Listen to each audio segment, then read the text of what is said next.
କିଛି ଲୋକ କୁହନ୍ତି ମଣିଷ ଖାଲି ହାତରେ ଆସିଛି ଆଉ ଖାଲି ହାତରେ ହିଁ ଯିବ, କିନ୍ତୁ ସତ କ'ଣ ଏଇଟା?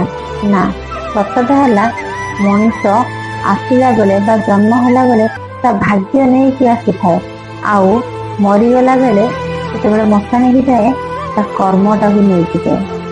କ'ଣ କହିବାର ମାନେ ହେଲା ଯେ ତମେ ଯେତେବେଳେ ତମେ ମରିଯିବ, ମଶାଣିକି ଯିବ, ତମେ ବଞ୍ଚିଥିବା ସମୟରେ ଯେଉଁ କର୍ମ କରିଥିବ, ଭଲ କର୍ମ କରିଥିଲେ ଭଲ କର୍ମ ନେଇକି ଯିବ ସାଙ୍ଗରେ, ଆଉ ଯଦି ଖରାପ କର୍ମ କରିଥିବ ତ ସେଇଟା ଖରାପ କର୍ମ ନେଇକି ଯିବ।